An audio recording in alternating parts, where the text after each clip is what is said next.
Isang babaeng OFW sa bansang Hong Kong ang nawala sa Katinoan at ayon sa uploader ay over daw sa paggamit ng drugs si kabayan. Makikita sa video na maayos naman ang pananamit niya at ang kanyang kasuotan.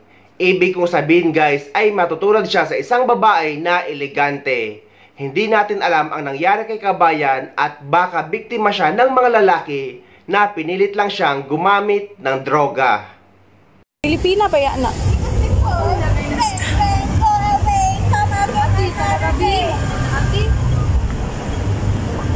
Na-over na siya sa drugs. Pakitulungan naman po kung sino nakakilala nito. Pilipina po siya. Nadaanan namin siya dito sa may Wan Chai.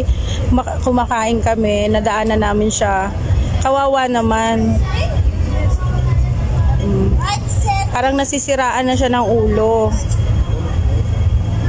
Bisaya to siya. Uy, yung bag mo! I don't know, someone taking picture. I just clicked her first. Oh my god, what is that? Fucking 10 minutes taking picture.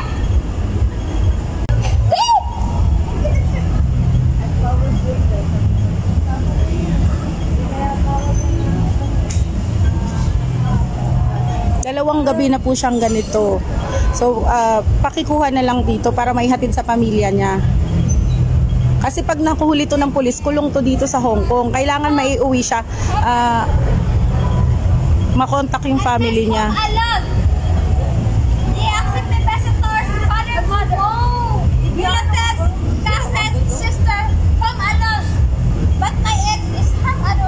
Pilipina po ito dalawang gabi na siyang ganyan. Dalawang gabi na siya. Naisira na siya, na-over na sa drugs. Kawawa naman, baka mapano siya dito eh. Kailangan maiuwi na siya ng Pinas. I went to ask the senior one, you know, using me.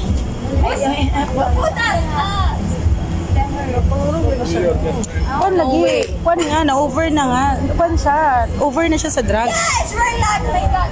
Ask the man of my ex. Don't talk of my ex, but why? Why not? I'm close of everyone.